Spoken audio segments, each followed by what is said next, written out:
Ndewonu. Ekene m onye ọbụla bịara ebe a tata.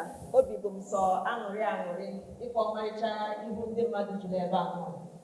Biko ndị isi oche nke onye chiri ya zelu, ana m ekene onye ọbụla ekenesi n'ike. Queen Mother, ekene m gị nwaanyị ọma, daalụnụ. Aha m bụ Ada Igwe Chioma, onye isi otu a na-akpọ Sụba Asụsụ Gị Initiative. Sụba Asụsụ Gị Initiative, ebe ahụ ka anyị si wee bịa. NGO, ozi anyị bụ na-akụziri nwa ịmụtala asụsụ Igbo. Na-akụziri nwa ịmụtala asụsụ Igbo. Obi dị m ụtọ na ndị ọdịnala, omenala ihe juru ebe a tata. Maka na ozi a, ọ na-abịa ekwuo ya, ọ dịka onye maka ahapụrụ ya. Ọrụ dị n'ihe anyị na-alụ bụ ọrụ onye ọbụla kwesịrị itinye aka jikọ aka ọnụ wee na-alụ. Maka na asụsụ Igbo na-anwụ ọnwụ ka ọ dị tata. Anyị nwere ihe ụmụnna anyị kwuola okwu kwuru, Maazị Dibia kọwara omenala. Mgbe ọ na-ekwu ihe na ọ na-ekwu, anọ m ebe nọ wee na-eche. Ihe m na-eche bụ, ewezụga asụsụ Igbo, a ga-enwe omenala Igbo. Ebe a ntupu nọ n'oche ka ya ga echiche na-abịa m n'isi. Na-asị, asị nnọkịta na asụsụ Igbo anwụọ, gịnị bụzi ihe anyị ga na-eme akpọ ya omenala Igbo? Maka na omenala bụ ka ndị si ebi ndụ, ọ bụ ya? Ka ndị kwekọrịta ha ga-esi wee na-ebi ndụ. Anyị kwekọrịta n'isi agụ ma dịka nke ma nke ndị ọzọ kere nọọ ihe a ga-eji na-ama ndị Igbo, anyị na-eme ya. Ya na a ga-enwe nkwekọrịta tupu ihe ahụ abụrụ omenala. Asụsụ Igbo bụ ihe anyị ji eme omenala. Ihe niile anyị ji bụrụ Igbo dị n'ime asụsụ Igbo. A na-asị na asụsụ Igbo dị n'ime omenala, mana ama ọgba maọbụ omenala dị n'ime asụsụ Igbo. Maka na ichime ka ndị Igbo si wee bi ndụ, jee n'ilu okwu ha tụrụ tupu ha na mmụọ. Ije n'ọnụ okwu ilu okwu ndị gboo, ị ga-esi ihe ha na-ekwu wee mara ka ha si wee bi ndụ. Ọ ya ka a na-ekwu na ndị nna nna gị ha bụrụ ejima, ha bịara nke a. Agagide ha ọmụmụ ilu okwu Igbo ndị gboo tụrụ ebe a na-ekwu na ihe gbalụ ịba arụ. O nwere ịmara ụdịrị ilu okwu ahụ? Anụnụ ha ya. Maka na ọ bụrụ na ọnya ha na-eme, ị ga-afụnata okwu ha kwuru na-arụ aka na ha bụrụ ejima ma ọ bụ na ha sọrọ ihe gbara nsọ, mana ọ dịghị otu ahụ. Ihe ọzọ m na-achụkwa mgbe a na-ekwukwa okwu, ọ nwere nna anyị ukwu kọwara maka agwụ. Na-echekwa ebe a nnukwu na-asị agwụ na-ama mmadụ, kwa esi ekwe na agwụ mara mmadụ ekwute ya. Na-asị dịka onye na-amaghị asụ asụsụ Igbo, onye na-amaghị Igbo, ọmaghị bịa, ọmaghị jewe, asị nọ na ara ogo onye, biko ka m were gị were maatụ dibịa, asị nọ dịka na ya bụ ihe ama onye ahụ ọ ga-ama na ọ mara ya, ọ ga-ekwekwa omume na ihe ahụ ga-amanwu mmadụ, onye na-amaghị asụ Igbo, na-amaghị ebe ọ ga-ebido, o megbuo ihe dị na ya. Ọ ihe m na-eche, enweghị m ọsịsị ya, maka ndị ka mmadụ nọ n'ọdịnala achọ ka ha zaa ya bụ ajụjụ. Mana ihe jiwe na-eche ihe ahụ bụ na anyị bụ ndị Igbo aghọtabeghị ihe a na-ekwu na asụsụ Igbo na-anwụ ọnwụ. Anyị aghọtabeghị, anyị na-ekwu ọ na-efe anya efe na ntị. Kedu ka asụsụ Igbo si anwụ? Ebe ị nọ kịta jụọ onwe gị ajụjụ, ị kọchadogo onye Igbo ibe gị na ọ sụrụ Igbo nyụọ, na ọ sụrụ Bekee nyụọ ọgwụ, ichizụ gị ọchị. Ọ bụrụ ichizụ gị ọchị, isi egbu asụsụ Igbo. Maka na Bekee bụ asụsụ bịara abịa, second language. Ọ bụghị asụsụ onye Igbo, mother tongue. Ọ bụghị asụsụ agbụrụ ya. Ọ ya ka ị ga-afụ onye China, ọ na-ekwuji ị na-akpọrọ ya isi anyị na-asị ya yesa. Ọ na-agbọghị ihe ị ga-eme, ọ na-agụ his words, ị na-asị ya yesa. Maka na ọ gaghị, ịfụtaghị ya na ọ lụrụ ọgụ. Maka na ihe asụsụ na-alụ bụ mmadụ na mmadụ iche wee nwee mmekọrịta. Ọ gwụcha ịnụ ha n'ihe onye ahụ kwuru, ọ gwụcha ihe o ji wee kwuo ya bụ okwu. Mana anyị bụ ndị Igbo, anyị ji asụsụ oyibo ekwu na mmadụ ma ihe maọbụ na mmadụ amaghị ihe. Nwata ije na Facebook ma soshal midia dị iche iche, ana m afụ ihe ejije ihe onyonyo na-ada eme dịka kpọta ụmụaka na-abụ onye nke a sị na ọ kụrụ ya bụ o mere ya nke a, mmadụ asị ya sụọ ya n'oyibo, nwatakịrị ha agaghị eru ọnụ. Ije na gọọmenti a na-achị ọchị. Ọ bụrụ ndị Igbo ka na-achị ọchị na-etinye laịf, na-etinye ihe na-eti etinye na Facebook were ya na-eme mmadụ akaje maka na ọtụtụ ha asụsụ bịara abịa na-abụghị asụsụ nke ya. Abịazi n'asụsụ nke bụzi nke ya, onye Igbo na-asụ Igbo ọ nweghị ike ikwu okwu bido kịta ruo nkeji na abụọ na-etinyeghị ya isi na wọd. Itinyeghị ya asị ịmaghị na itinye ya ịmaghị ịma ihe ị na-ekwu. Ikwu okwu dịka onye Igbo, so my dear, as I was saying, yes, asị na ịma ihe ị na-eme na ịkpọchiri mkpịsị. Mana onye Igbo na-asụ Bekee tinye ya Igbo ma ọ bụ na-asụtaghị ya ka o kwesị isi wee dị, asị na ọ dịrị ọgụ. Ọ bụrụ ị na-eme ihe dị otu a, isi ekwu asụsụ Igbo. Ọ bụrụ na nwa ịmụtara n'afọ iku n'aka ma nke togoro eto amaghị asụ asụsụ Igbo, isozi wee na-ekwuzi ya pii, maka na ihe ga-aga n'ihu bụ osi n'aka fere aka ọ banye n'aka ọzọ. Nna nna gị hasụrụ Igbo sụcha ihe n'aka nna nke gị nwa asụrụ ya mgbe ụwa bidoro, maka ndị Igbo bụ ndị gboo. Asụrụ Igbo ụwa bidoro wee na-aga gagide rute na nke gị na nwunye gị wee ebe gịnị zodi ya ụkwụ wee sị na ọma nga n'ihu. Ọhịa ahụ ka ị na-eme mgbe ị si na nwa gị ama nsụ Igbo. Izodi ya ụkwụ, nwatakịrị abụ ha anụ elu, ọ bụ ha anụ ala, ọ bụ ụsụ, ọ bụghị ebe ọ bụ akwụ.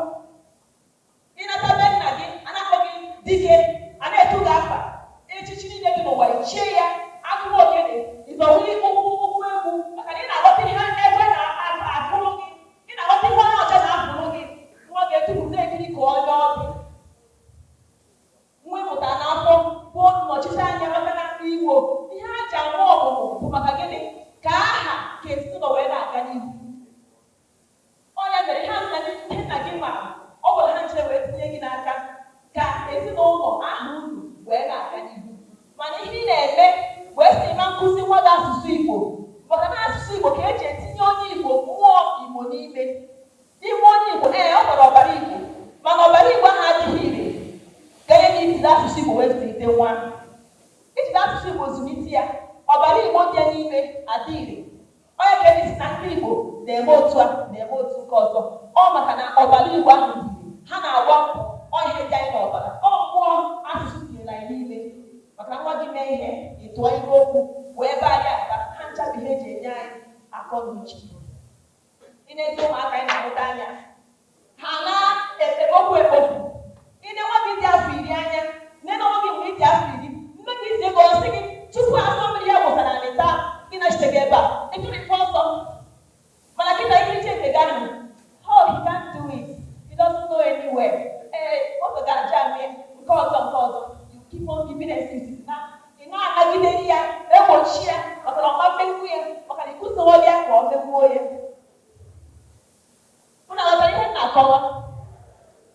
UNESCO n'onwe ha, UNESCO abụọtụkwa nke ndị soba asụsụ gị initiative. UNESCO bụkwa nke ndị mba ụwa. UNESCO ekwugo na asụsụ Igbo so na asụsụ ga-anwụ n'ọdịnihu, endangered language. Ọ ha kpọrọ ya endangered language.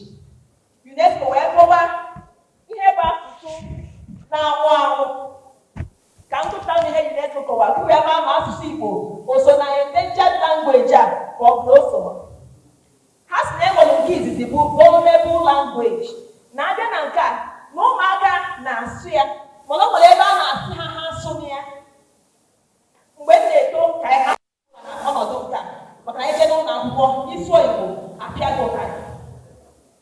Ịsụọ Igbo ede aha gị ekwu ụgwọ. A na-eme ya, a na-eko. Anyị amaghị nọ agụ okwu agụọ Igbo nọọ ka anyị na-abanye na ya. So UNESCO si na nke ahụ bụ ihe ise ọ ga-abịa ịfụ ịma na asụsụ ahụ na ewegoro ya awa na ndokwa. Ha wee sị site na vulnerable language ọ banye na definitely endangered. Na abịada na nke a na ụmụaka agbụrụ ahụ ada asụsụ ya dịka asụsụ izizi ha n'ime ezinụlọ ha. Ebe ahụ ka anyị nọ taa. Onye Igbo mụta nwa ọsụsụfere na-aga n'ime ụlọ, mana oyibo ị na-asụ bụ nke ịmụta n'ụlọ akwụkwọ. Gịnị bụ azụ na nwata nwa ncha akwụkwọ ka isi wee jee mụta Bekee n'ụlọ akwụkwọ ka isi wee mụta Bekee? Isi onye ụlọ na-akụzi maka ịma maka ị na-ama ha oge akwụkwọ ebido na ABCD kụzienye ya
endangered.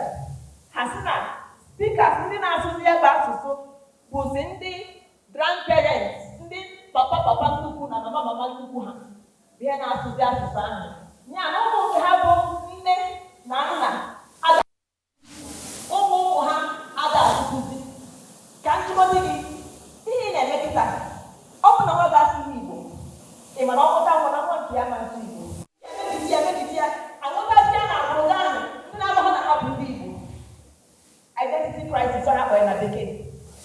Ajụwazi aka onye nke asị mba ya bụ onye Lagos, nke asị mba I'm from America, my dad is from Nigeria, my mama side is Igbo.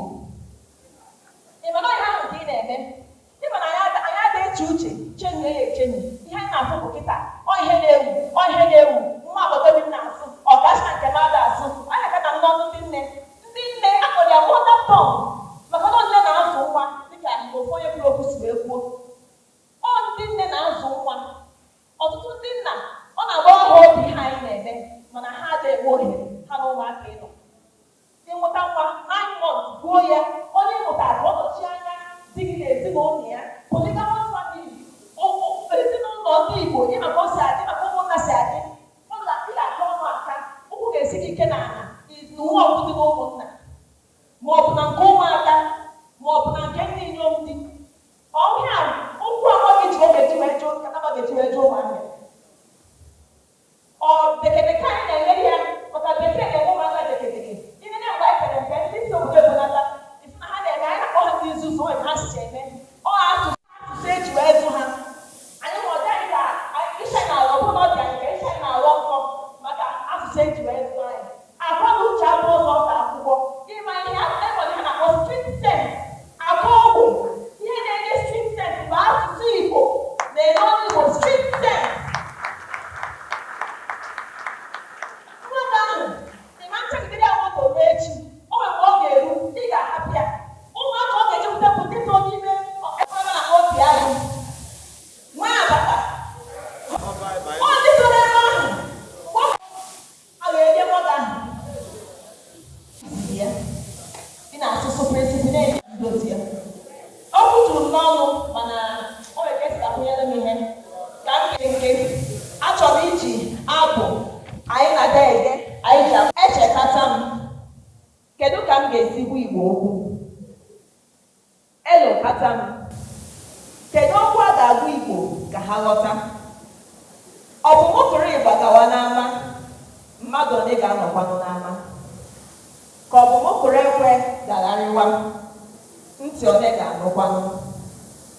Mana a ga-ekwukwari ya bụ okwu, n'ihi na ekwughị ekwu mere ọnụ, mana ekwuo ma anụghị mere ntị. Maka na ntị ga-anụ ihe abụghị ma ọha bụ ogbu aka.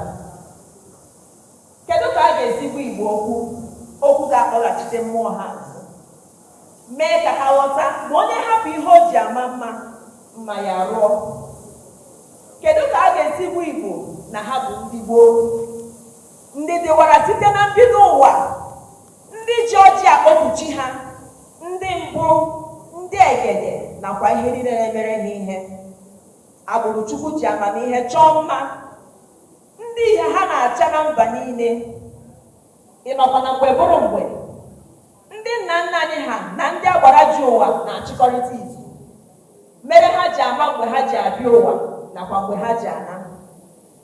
Mana ya bụ ezi dịbụ n'ụkwụ ụkwa chiri ụbọchị anyị ji obiọma were nabata ndị ọbịa na-acha ka anyarị anyị hụrụ n'ikpere mmiri anyị, n'agbanyeghị na ọnụ ha na-emeghe, mana anyị anaghị anụ ihe ha na-ekwu. Ọdọmebu na mbụ aha bụrụkwa okwu, mana ọgọ nke a ghọrọ anyị ahịa, n'ihi na ndị anyị tara gwụọ n'obi tachara were bụkwa anyị anya. Ha riri nri anyị, ha ṅụrụ mmiri anyị, ha dagharịrị n'ala anyị, ha dowere isi n'akwa anyị. Mana oge niile a anyị amaghị na ha bụ ndị mere n'ihu gwa mpịtị n'azụ, nke na agha egbe nakwa agha uche sochiri ọbịbịa ha jekwutere anyị na ntụmadị. Kedu ka a ga-esi gwa Igbo? Kedu ka a ga-esi mee ka Igbo ghọta na ọ bụ ezie na agha ewelara mana agha uche alaghị. Agha uche nke na-eme ohu akọ na uche ezoghị ya wee na emeghị ihe ọzọ, ọ na-akawanye njọ. Ọ bụ ohu akọ na uche ka onye Igbo ji mụta nwa gụọ ya aha ọ na-amaghị ihe ọ pụtara maka na a gwara ya na ọ bụ aha onye dị nsọ. Ka m jụọ, ndị Igbo n'onwe ha ọ pụtara na ha anaghị adị nsọ? Ka ọ bụ na onye zara aha Igbo enweghị ike ịbụ onye dị nsọ echi? Ọ bụ ohu akọ na uche kpatara na ụmụ nwaanyị ndị isi ojii anaghị ekweta na ha mara mma ganye na ha ekpuru ntutu nwa onye ọcha n'isi. Ọ bụ ohu akọ na uche mere na ọtụtụ ji ude ọcha were na-etekwu ọmarịcha anụ ahụ ojii ekekere ụwa jiri chọọ ha mma. Ọ bụ ohu akọ na uche mere iji kpọọ omenala na okpukperechi ndị nke gasị, chefuo na ọ bụ Chukwu kere agbụrụ kekwara ụzọ ya na ha ga-esi wee na-eme mmekọrịta. Ọ bụ ohu akọ na uche mere onye Igbo ga-eji nwụta nwa taa hapụ Igbo ọ ga-eji tinye ya asụsụ, tinye ya mmụọ Igbo n'ime, sụwa Bekee, nọrọkwa n'elu ya na-ajụ kedu ebe eji Igbo eje. Chefuo na ọ bụ ụkwụ dị na mba na-eghere mba nri.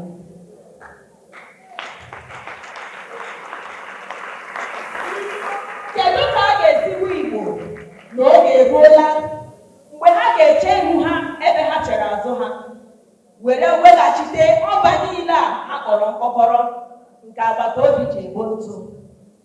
Onye Igbo, ya dokwa gị anya na ọ bụ n'ime asụsụ Igbo ka ekekere ụwa zoro amamihe ndị Igbo niile. Amamihe ndị nna nna gị ha jiri mepụta nka dị iche iche nakwa akpụrụakpụ dị iche iche achọpụtagasịrị n'Igbo Ukwu, n'Afikpo nakwa na Nsụka. Amamihe ha jiri wuo ugwu uto ha wụrụ na Nsude nke mmadụ na-amaghị ma ọ nwee ike ịkọta mgbe ọ dịwara. Amamihe ha jiri kpụọ ụzụ gboo n'oge yitewere mbido ụwa nke ihe akaebe ya dị taa n'Otobo Ugwu Leja. Amamihe ha ji họrọ ọnwụ dike n'ime osimiri karịa ịbụ ohu na mba ọzọ nke ụwa niile na-anụ taa dịka Igbolandị. Ọ bụ amamihe a nke si n'aka nna gị ruo gị aka ka iji eme ngala na-azụ odogwu dịka onye Igbo, mana ohu akọ na uche ekweghị gị nyefee ya bụ amamihe n'aka nwa nke gị. O doro gị anya na ọ bụrụ na nwa gị asụghị Igbo na ụmụ nke ọ ga-amụta agaghị asụ Igbo, ụmụ nke ụmụ ya ga-amụta agaghịkwa asụ Igbo. Otu a ka ọ ga-asị gagide ganye na-amụta ndị nke na-agaghị ekwuzi ma ha bụ ndị Igbo ka ọ bụ na ha abụghị. Asị amara ụta a ga-ata nkịta na-eri nsị, na-eri akwa sita ndị nwe ya mana ọ na-eri akwa were hapụ ya. Kụziere nwa gị asụsụ Igbo ka ọ nwee amamihe ndị Igbo, ka ihe niile Igbo ji dị ebube zuo oke n'ahụ ya. Soba asụsụ gị.